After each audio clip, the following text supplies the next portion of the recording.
Parties are a must for the well-mannered. If you'd like to learn the proper etiquette.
What is this place?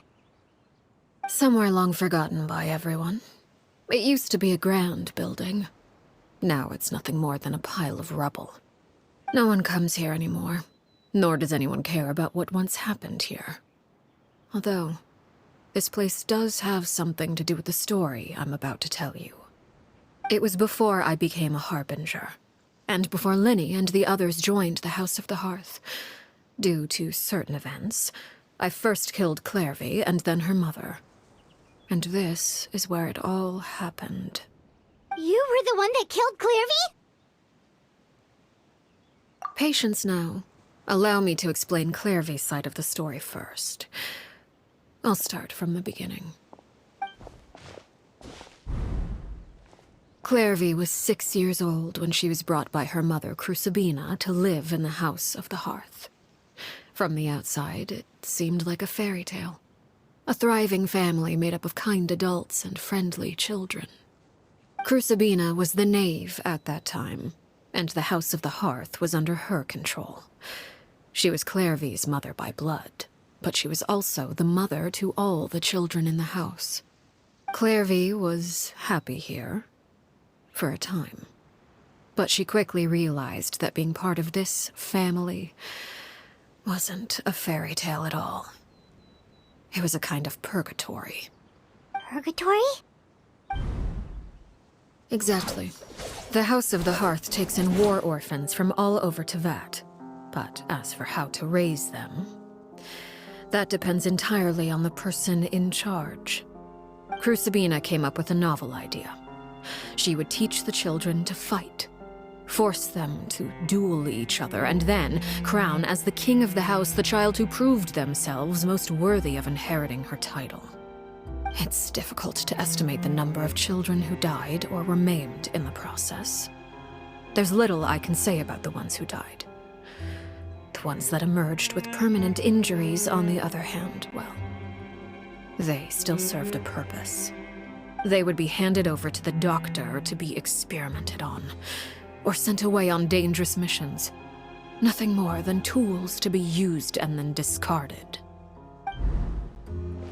So those were the experiments Clairvy was talking about. But what actually happened to her? You said that Clairvy was Crucibina's daughter, so if Clairvy tried to convince her to stop what she was doing, Crucibina probably would have listened, right? Despite being Clairvy's mother, Crucibina cared little for her daughter. She forced Clairvy to join the House of the Hearth only as a means to demonstrate her own impartiality as a mother, to prove that she treated all her children equally. Clairvy did try to convince her mother to change her ways, but it was to no avail. After her efforts failed, the only other option was to rise up and try to fight back. Unfortunately, the other children had already been thoroughly indoctrinated into the illusion of happiness Crucibina had created. Of course, there was one exception. Someone Clairvy's age who knew the truth about the House of the Hearth. Her name was Peruere. Wait, The friend that Clairvy mentioned? Friend, huh? I suppose we can call her that for now. Clairvy was a cheerful and passionate person with a tenacious spirit. Peruere, on the other hand, was rather cold-blooded. Her cold-blooded nature allowed her to see through Crucibina's facade. Yet, it was also this cold-bloodedness that prevented her from acting against it. At least at first. While Clairvy longed for freedom, Peruere was convinced that, amid all the fighting and violence, she would make it until the end. Despite their differences, the two became fast friends, united by their knowledge of the truth. Clairvy told Peruere that she hoped to create a real family, where no one would be killed or sacrificed. There may have been a certain naivete to her ideas, but Clairvy proved her determination many times over. She tried countless times to run away, ask for help, or expose the truth. But her efforts only earned her beating after beating. The only thing that kept her going was her strength of will. Even with her body racked with pain, she would still stand on her tiptoes and open the window at night. She and Peruere would look out at the moon together, a fierce longing for freedom shining in her eyes. But one day that light simply vanished. Oh no. What happened? Her hopelessness resulted from a culmination of things. 10 years had passed. 10 years worth of failure after failure. She and Peruere weren't children anymore, but finding any chance to escape still seemed as hopeless as ever. It was during this time that Peruere suggested a new plan. If escaping was out of the question, why not take down the very person sitting on top of this throne of lies? Mother herself. Clairvy rejected that proposal. She claimed that, as a famous harbinger, Crucibina possessed an unimaginable amount of power. Trying to kill her would have an incredibly low chance of success. Clairvy never gave another reason, but Peruere could see it written all over her face. Clairvy still thought of Crucibina as her mother. Killing her own flesh and blood was a line she couldn't bring herself to cross. If she couldn't escape and fight back, then only one option remained. Precisely. Death was the only way that she felt she could be free. It happened during a duel. When she arrived at the dueling ring that day, her partner turned out to be none other than Peruere, the very person that had stood by her side all those years. It was a fierce battle. But ultimately, Clairvy decided to let Peruere end her life. From that moment on, Peruere's journey was one written in flames. When the rain finally came and washed it all away, there she stood, the sole victor in Mother's endless game of slaughter. A trail of corpses strewn across her path to success. It was the very result she had predicted 10 years prior. Even then, she believed she would make it until the end. She wasn't surprised by the fact that she emerged as Mother's undisputed heir. Rather, her success left her with an inexplicable sense of restlessness. She was unsettled, and there was only one thing that could quell that sensation. Perhaps you two would like to take a guess as to what it was? Crucibina, you mean? But... Correct. This is the place where Peruere killed her best friend. A mere year later, this is also the place where she fought tooth and nail to kill the mother they shared. The moment she acted, any conception of what was right or wrong ceased to matter. It's one of the principles of the house. Only those who survive get to write the rules. Peruere won the battle, and became a harbinger herself. After which Her Majesty, the Tsaritsa, bestowed upon her a new name. Arlecchino. So the Perry Clairvy was talking about... It was you all along. You're pair-aware. Arlecchino is just a name you got later. I left that name behind long ago. I must say, hearing it now does bring back memories. After I defeated Crucibina, the moniker of Mother died with her. I chose to forego the title she called herself and even chose to give up my own name. I rebuilt the House of the Hearth under a new identity. Not only as Arlecchino, but as father. And that is where the story ends. Any more questions? Yeah. Based on what you just told us, Clairvy wasn't a little kid when she was killed. So the Clairvy we met... was she really a spirit at all? I suppose you could call her an illusion born of flame. Her existence is like ashes to a fire. Something left over in the wake of blaze and ruin. You see, a certain power runs through my veins. It's not unlike a curse. My flames leave behind shadows of anything they consume. Of course, the chances of those shadows morphing into a sentient entity are exceedingly slim. Clairvy is a very special case. Clairvy died when she was 16 years old, but what emerged from the flames was her 6-year-old self. Her appearance wasn't the only thing affected. Most of her memories were lost to the blaze as well. Memory is a mysterious thing indeed. Losing a portion of your memories will alter your sense of self. Lose 10 years' worth, however, and it would be like living in the past. Like returning to a version of yourself that never grew up. No wonder Paimon got such a weird feeling when we were talking to her. Perhaps I should put it this way. Clairvy is someone trapped in time. It may seem like she exists with us in the present, but she truly lives in the confines of her own past. So if all of that is true, then you must have known about Clairvy for a long time. Indeed. She's a rather volatile and unstable entity. Sometimes she would look after the children. She's even saved some of their lives. But other times, she would hide from me and become obsessed with revealing the truth about the house to anyone who will listen. Shadows don't have the capacity to learn or grow. Any new information they encounter is quickly forgotten over time. Your attempts to expose Clairvy to sunlight, they failed, yes? The reason is actually quite simple. In Clairvy's mind, the house is impossible to escape, and it is this very perception that traps her there. But no matter. All I have to do is kill her again, and all will be resolved. I don't anticipate so much as a single speck of ash will be left behind this time. Wait! Paimon can understand why you might want her gone, but isn't there another way?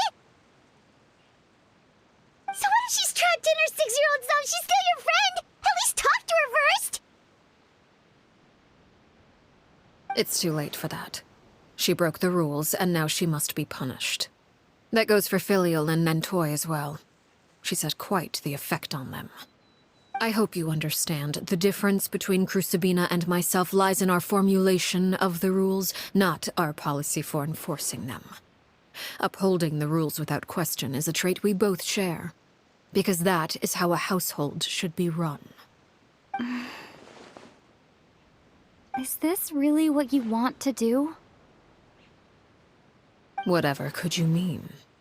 Don't you want to say a proper goodbye at least? Whether as a killer or as a father, there are two things that must be avoided at all costs: anger and sorrow. Anger makes you impulsive. Sorrow causes you to waver. Well, it appears it's about time to proceed. Before we arrived, I told some of my well-behaved children to bring our troublemakers here by nightfall. I do believe I've kept my end of the deal. I gave your friends quite a bit more time. As for what happens now, we'll just have to wait and see.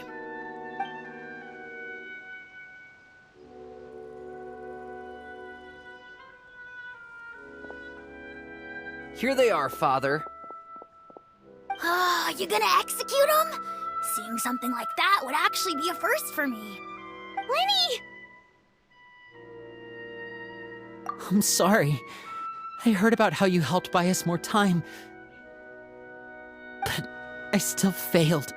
I couldn't find a way to fulfill her wish. Huh? Are you... Perry? Indeed, it's been a while, Clairvy. Perry! Shh. Stay right there. I'm sorry to postpone our reunion, but first, I believe certain scores need settling.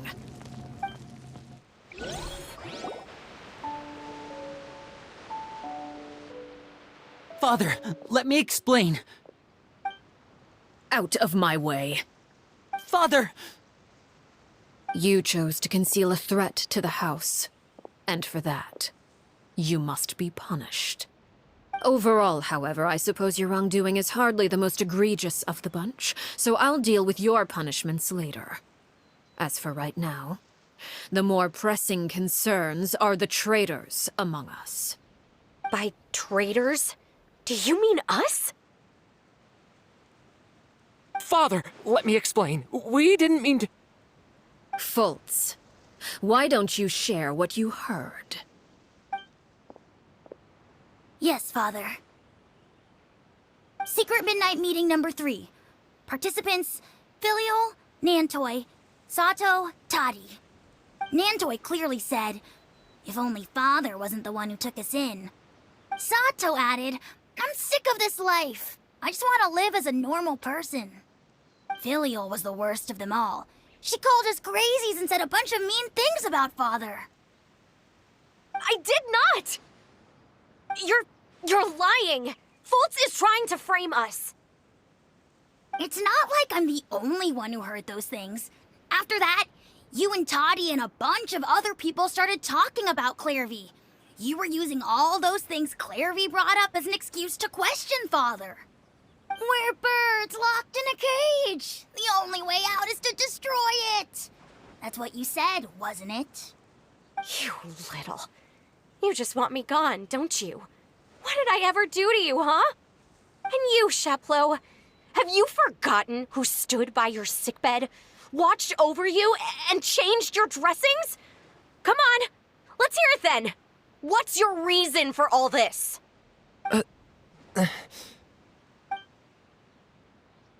You're wrong, Filial. We don't want you to die.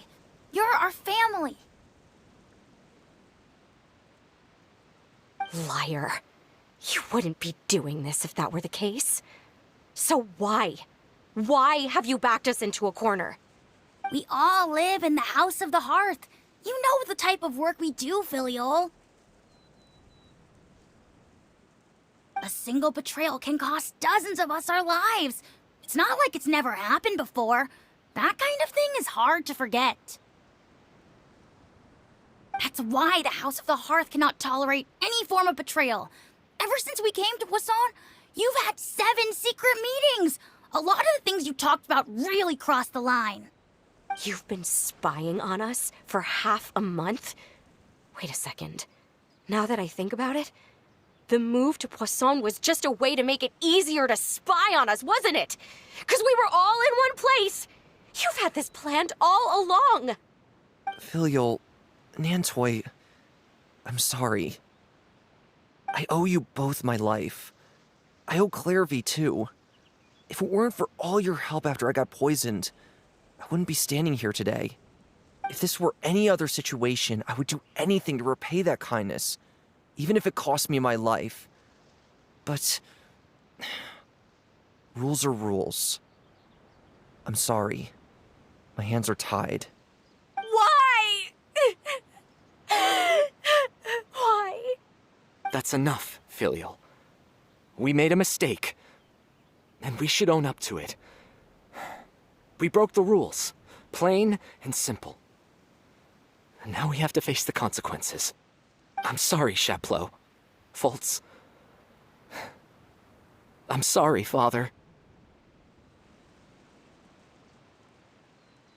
We accept our punishment. Chaplot, according to the rules of the House of the Hearth, how should these traitors be punished? All those who betray the house pay with their lives. And so it shall be.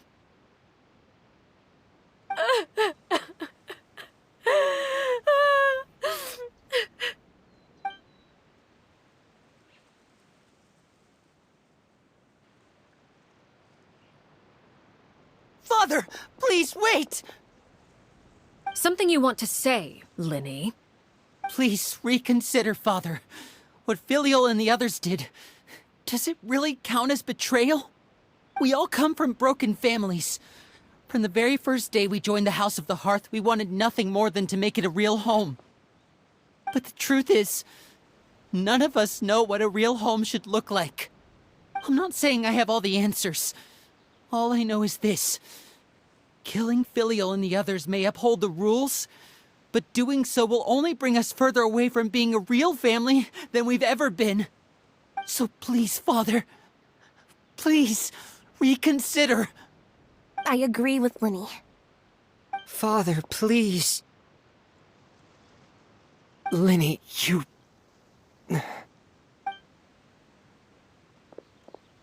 I also agree with Linny.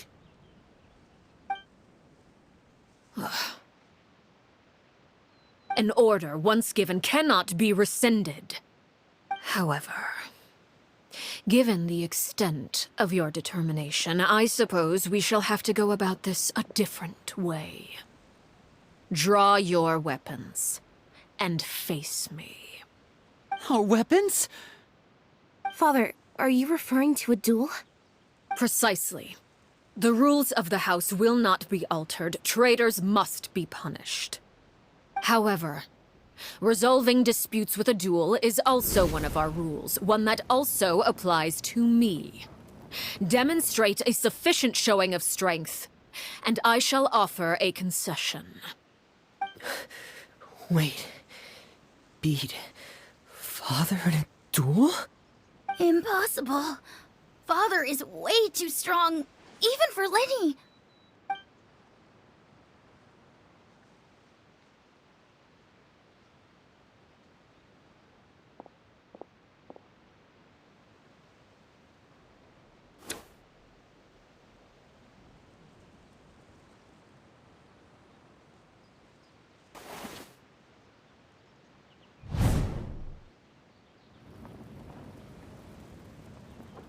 Did you hear that, Traveler?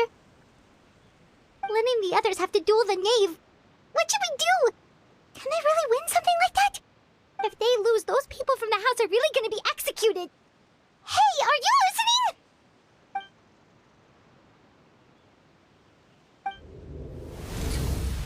Don't you want to say a proper goodbye at least? Anger makes you impulsive. Sorrow causes you to waver.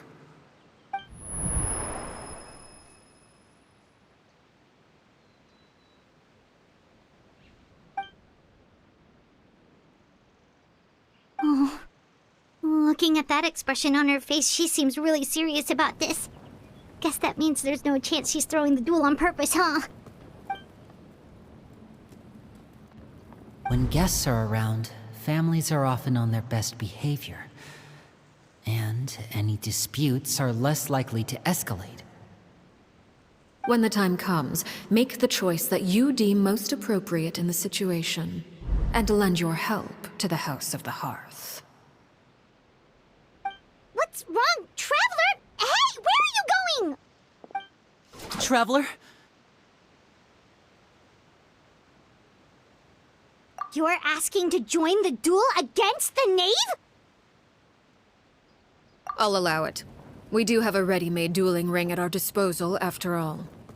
All I would advise is this. Keep a firm grasp on your weapon, and give it your all. Any less, and you may just lose your life.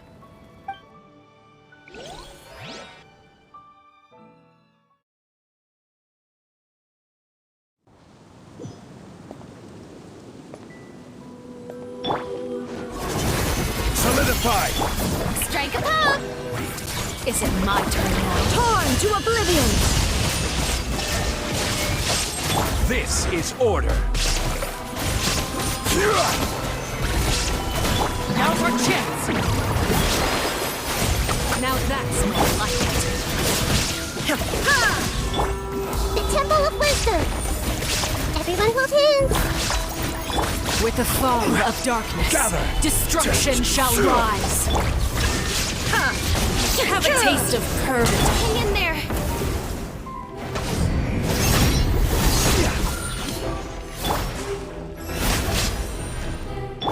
Closer now. Solidify! You shouldn't see me like Who's next? this! Now you shall perish! Look out!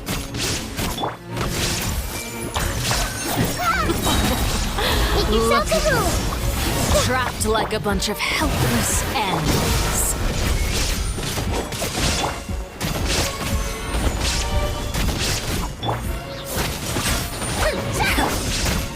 Now's our chance!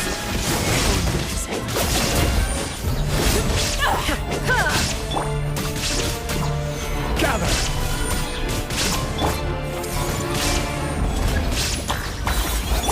Countdown has begun. Torn Like to a fly oblivion! tangled in a web. You alright? Order guide you!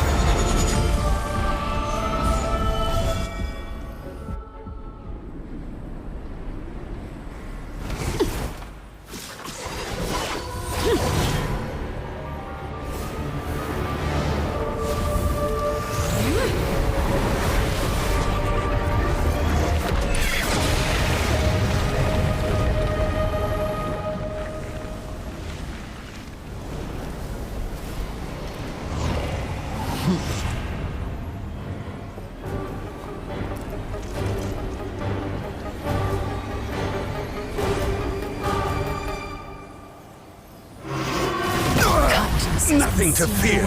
Solidify! My blade is all that remains. Illusion shattered! Everyone hold hands! The Temple of Wisdom!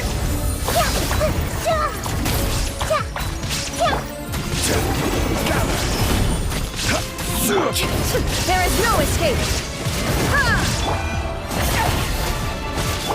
I see everything!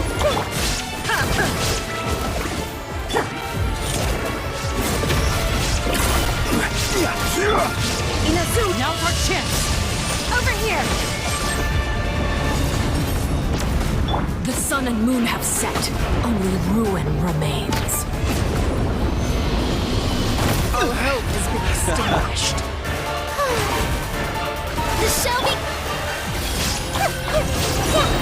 Watch out for Father's movements! Look out! Shine down! I'm feeling a Your punishment made manifest. Now's our chance! Over here! Sundown is only the beginning.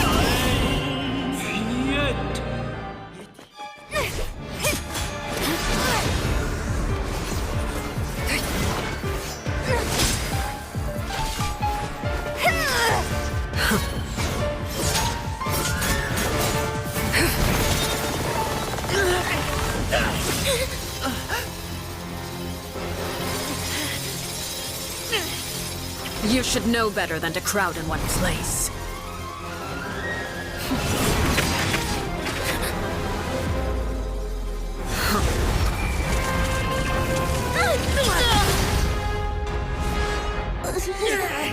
Oh, I know. No! I'm sorry, Father!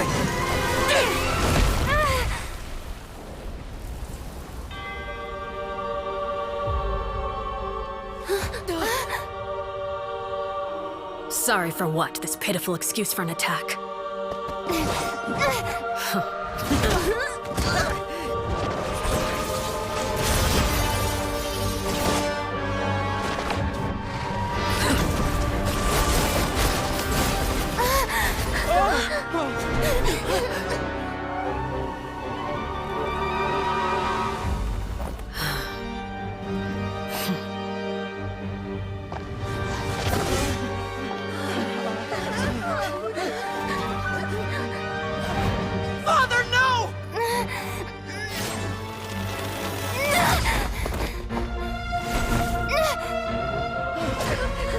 Made it out, did you? You're stronger than I expected.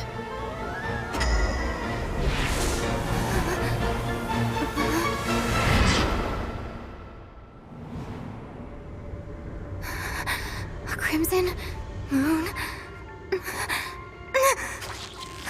I can't move.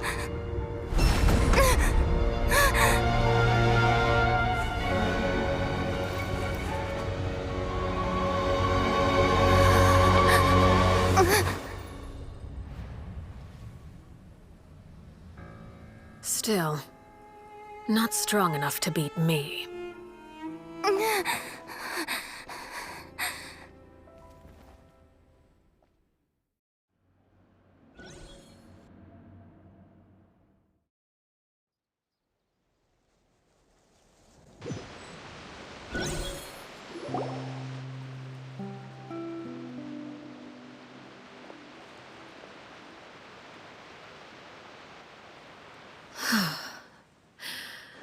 I believe we can end things here. It's not often that we get to enjoy the company of guests, after all. We wouldn't want things to get too out of hand. Brother, are you all right? Lenny. Given that I am the victor of this duel, as agreed, the punishment stands. No! I never thought things would end like this. However, everyone involved in the duel demonstrated a remarkable level of strength and determination. In light of this, I'm prepared to change the method of execution. Elwar, the bottled flames I gave you for safekeeping. Do you still have them? Yes? I wasn't sure what they were for, but I've kept them super safe. I didn't lose a single one. Wonderful. Then, in just a moment, I'll have you administer them. Bottled flames? Indeed. They're the product of a secret experiment. Under certain special circumstances, flames can be extracted from my person and preserved. Once ingested, searing pain will spread across every inch of your body. No harm will come to you physically, but your memories will be burned away. If you can withstand the pain. When you awake, you'll have forgotten everything you know about the House of the Hearth, and will be expelled from the organization. In other words, administering this concoction will kill the version of you that grew up in the house, and give you a new identity.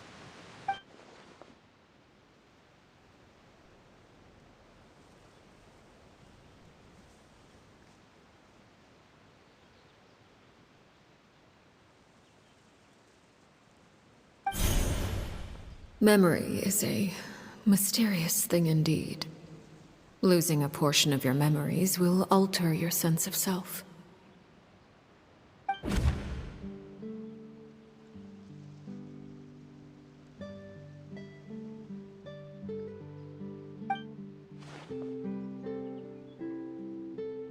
So, you're just letting us go, Father? You misunderstand. Memories are extremely important. Once consumed by flame, the version of you standing before me will die, and our secrets will die with you. So no, I don't intend to just let you go, because the person who survives will be nothing but a stranger. Even so, I won't have to live in fear anymore. I'm sorry, Father. I'm sorry I let you down, but I really... Don't cry, Filial. You haven't left the house yet, so there are still rules to be followed, yes? Remember what I taught you. Anger makes you impulsive, sorrow causes you to waver. Don't let yourself be controlled by your emotions. Of course. I'll remember. Dry your tears, and go pursue the life you really want. Yes, Father. Chaplot, Foltz, Elwar, take them back to Poisson. And bring Lenny and the others as well. I prepared 3 extra vials of bottled flames. As for whether to take them, the choice is yours. Goodbye, children. The next time we meet, I will no longer be your father. Thank you for all you've done for the house. I hope you have bright futures ahead of you.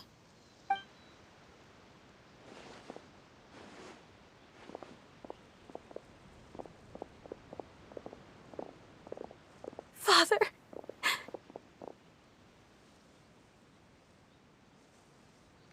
Let's go.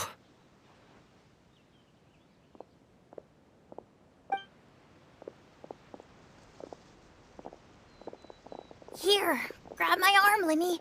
I'll help you walk back. Thank you.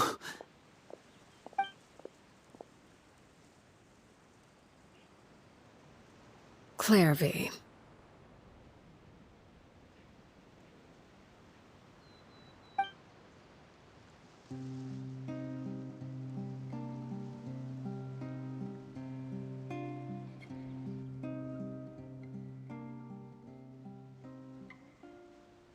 Can we talk now? I've been waiting for a super long time. You really are Perry, aren't you? I haven't seen you in so long. How come you're all grown up? Wait, did I somehow travel to the future on accident? Or am I dreaming?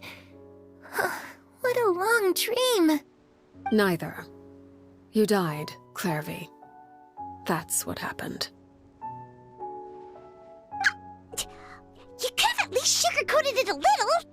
Look, she's that speechless. Oh. Okay then. Huh? That's it? You accepted it just like that? Yep. If that's what Perry says happened, then I believe her. Perry wouldn't lie to me.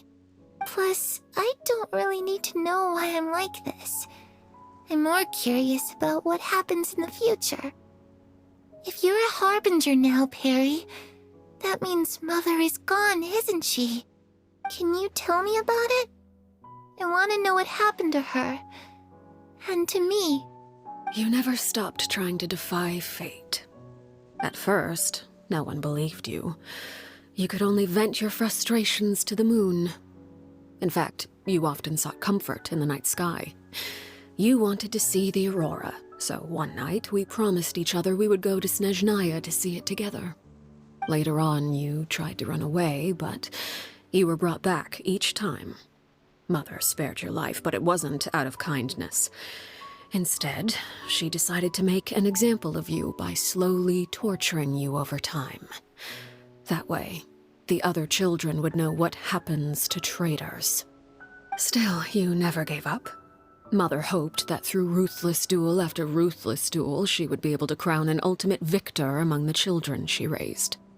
But you called on everyone to unite, to fight to a draw in order to reduce casualties. Your efforts may have only delayed the inevitable, but still. You gave them hope. You tried everything you could think of, but every attempt ended in failure. Still, you never turned your sword on Crucibina, and you never turned it on me. On that gloomy day, you told me, "For the last 16 years of my life, I've done everything I can to fight for freedom. But now, I realize that the only freedom I truly possess is the freedom to choose to die." I never imagined I would say something like that. I must have been feeling really worn down. But somehow, I still think I understand. According to Mother's plan, only one of us was going to make it until the end.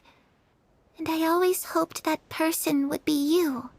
If I could do it all over again, I still don't think I would make a different choice. Even when I first met you, I knew you'd be able to do what I couldn't. Is that so? Even now, I'm not sure I truly understand what kind of freedom you are trying to pursue. But as the head of the House of the Hearth, and as the children's father, I've tried to give them the most basic of freedoms. The freedom to choose their own fate. It's something I discussed with the Eudex of Fontaine. The children who want to leave the house will have their memories wiped clean of all secrets pertaining to the organization. In return, they will be allowed to live a normal life in Fontaine without being prosecuted for their past. Of course, I won't simply hand freedom to them on a silver platter. They have to fight for it and prove themselves worthy of it. Only freedom that is earned has true value. That's more than enough. That's exactly the kind of life I was fighting for. You know, Perry, I think you're a pretty amazing king, and a really great father, too. I'm really happy that you're the one who took over the house. I guess I do have one regret, though. I still haven't seen the outside world. Well, it just so happens that our dear guests over here have been to many nations and traveled to countless places. Perhaps they would be willing to tell you what the outside world is like. Really? Of course! We've traveled all over the place. We've got so many stories, we could probably talk your ears off for 3 days straight!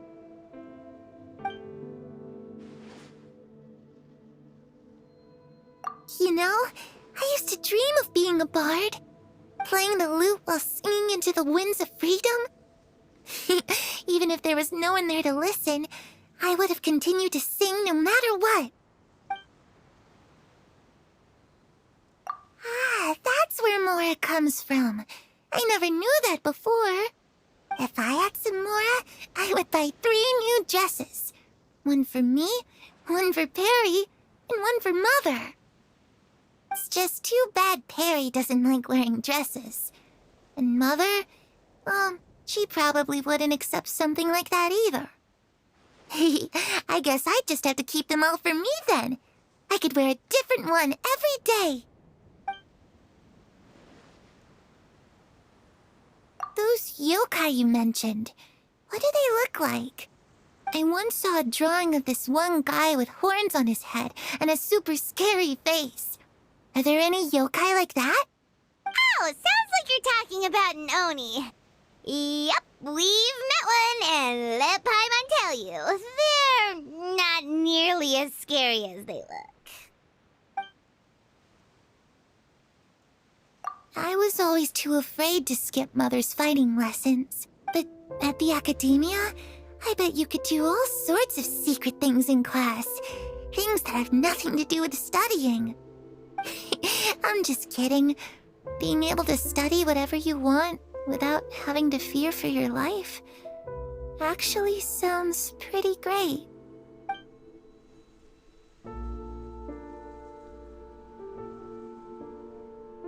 The situation was super dangerous. Lenny and Lynette were accused of committing a crime, and they were going to have to stand trial at the Opera Epicles.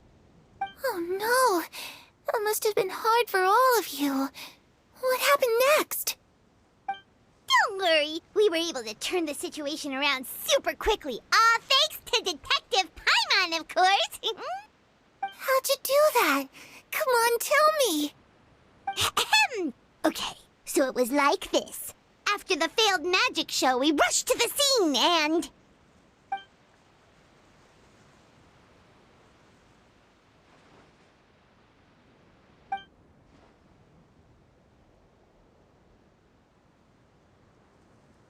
Shadows don't have the capacity to learn or grow.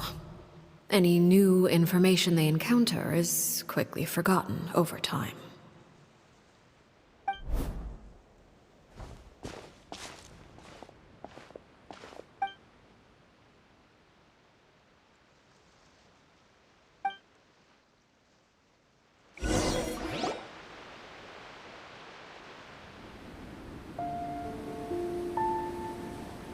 Clairvy, you've worked tirelessly from the shadows to overthrow the House of the Hearth.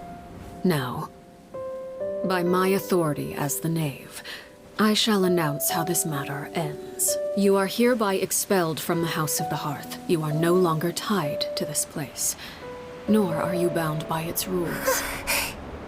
You're saying that I can finally leave? I get to experience the outside world as well?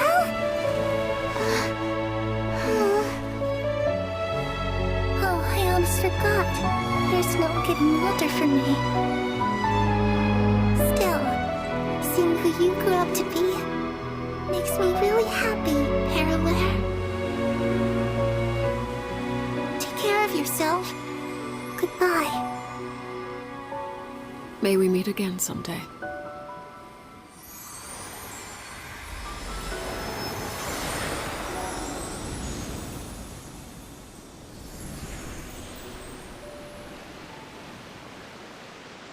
Clairvy.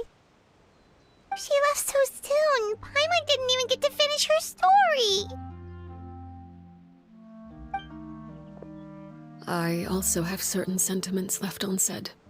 I wanted to tell her that the aurora I saw in Snezhnaya was just as beautiful as the ones in the pictures. But a shadow's memories reset at dawn. Had we delayed any longer, we wouldn't have had the time to say goodbye. Whatever regrets may linger, let them be lost to the coming of a new day. Father? It's Linny! Hey, Linny!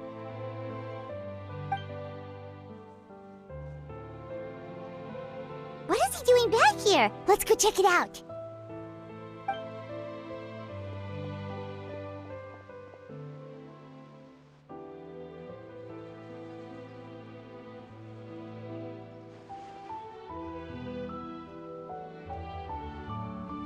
Father, the bottled flames have been administered.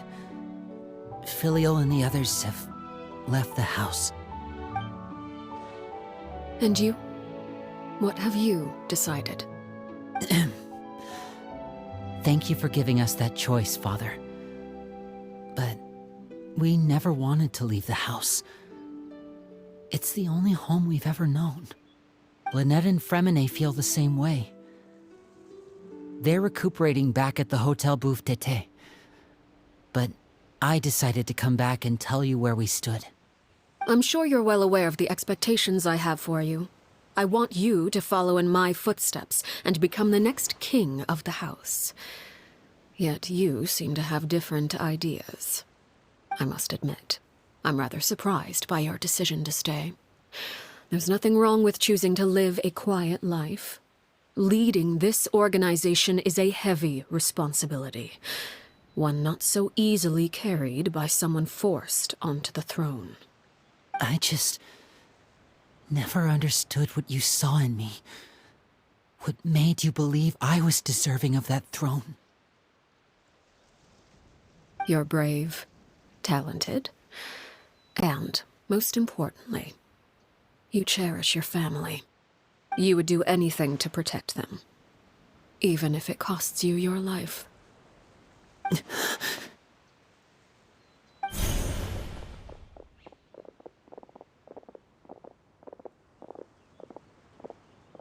Speaking up back there was so brave of you, Linny. It's all thanks to you that we were able to convince Father to back down. You're a hero, Linny. Hero. Father is the real hero. Had Father gone all out during the duel, there's no way I would have walked away with my life. She must have had it all planned from the beginning, from the very moment she suggested a duel. I'm not deserving of that title. I'm not strong enough or smart enough. You're wrong. In my opinion, all you need to be deserving of the throne is conviction and the necessary strength to act on it. We may have different ideas of what it means to be a family, but you can hardly be said to lack conviction. What you truly lack is strength. For someone of your talent, though, that's something that will come with time. Even without that strength, you still chose to face me in a duel, even though the odds were stacked against you. That capacity to honor your convictions is what I truly see in you. Father. No one knows what the future holds, what tragedy or triumph may be in store.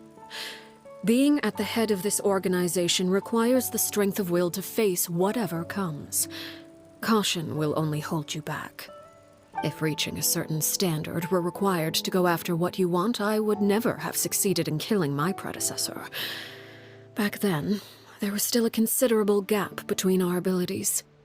Strength may decide the ultimate victor, but those who let a lack of strength dictate their decisions or undermine their convictions will never be worthy of the throne. I understand, Father. Thank you. Children must grow up to surpass their parents. Only then can a family continue to flourish. The road ahead is not an easy one, so I'll ask you one last time. Are you certain you want to stay? You've done so much for me, Father, and that kindness must be repaid.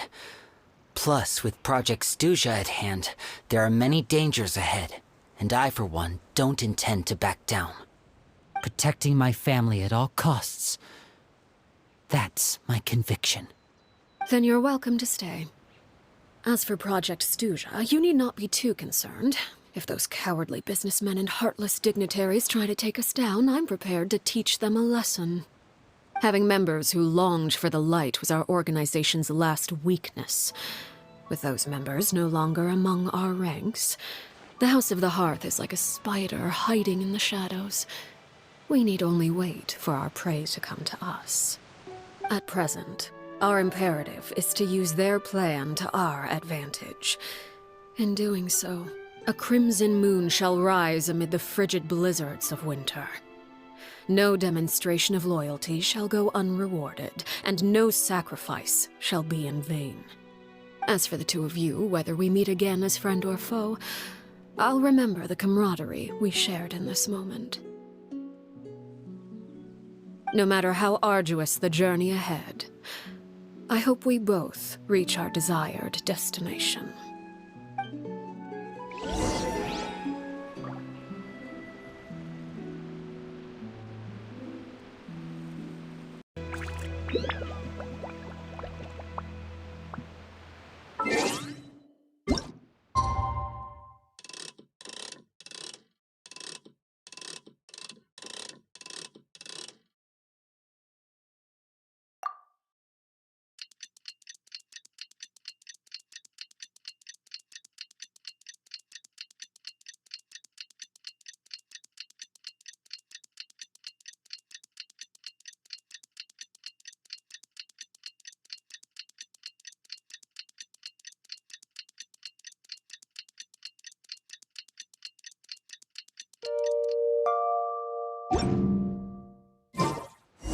Didn't Linny say that Lynette and Fremine were recovering at the Hotel Bouffe d'été?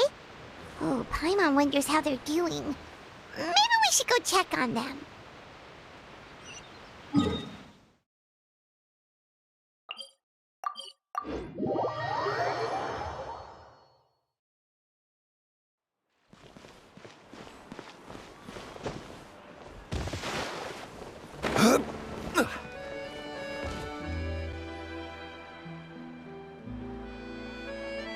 Lynette? Fremine? How are you feeling? Much better. Whew, what a relief! What about you? Are you feeling alright? I knew you'd come out unscathed. Us, on the other hand, well, we've been bedridden for 2 days. I couldn't even turn over. Oh, and I wanted to ask, is Clairvy gone? Linny and the other members have left Poisson and returned to the House of the Hearth. According to him, there haven't been any more sightings of a spirit roaming the house. I see. I'm glad. Father came to check up on us 2 days ago and told us about what happened with Crusabina and Clairvy. Actually, I've met Crusabina before. Wait, what? You've met the former knave? Crusabina died a year after Clairvy. It was during the year between their deaths that I joined the House of the Hearth. Sabina had an extremely cruel and radical way of doing things. While she was alive, the atmosphere in the house was suffocating. When I joined, though, the experiment she valued so much had already come to an end, and all the people involved, dead and injured alike, were gone. Sabina never talked about the past with us newcomers. A couple of months after I joined, Father killed Sabina and burned all her files. With that, the names of all the people subjected to her experiments, Clairvy included, were lost to the flames, along with the painful memories they represented. Father took in Lenny and me a couple months after that, but she never mentioned anything about Sabina or Clairvy. It really seems like something she was planning to keep to herself. The last time you talked to her, did she mention why she kept it a secret for so long? She said she didn't want us to be affected by the darkness of the past. She was worried we'd develop a false sense of gratitude towards her if we knew about it. The foundation of a family should be free of any corrupting influence. Whatever happened in the past, it has nothing to do with who we are now. And that's what Father told us in the end. But I still thanked her for everything. It was only after hearing about what Sabina did that I finally realized how insignificant our lives could have been. The members of the house meant nothing to her. To say that she valued them in any way, even just as a tool, would probably be giving her too much credit. If Father hadn't taken over the House of the Hearth, I probably would have already...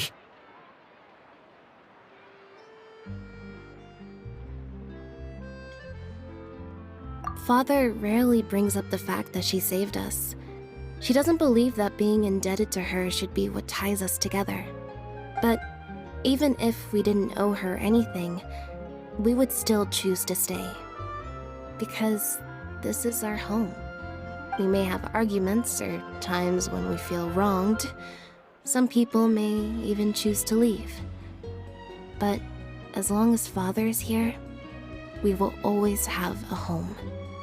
Whether the path before us is bathed in sunlight or shrouded in shadow, we'll follow Father wherever she chooses to go. So I wanted to say thank you for helping us make it through this crisis. Without your help, we could have lost a lot more along the way. Oh, we didn't do anything, really. Of course. You're welcome anytime. Are Filial and Nantoy okay? I actually saw them at a cafe this morning. They didn't recognize me. From what I could tell, they were drinking coffee and talking about one of the operas that started running recently. They seemed happy. If I had to take a guess, I would say they finally found the kind of life they always wished for.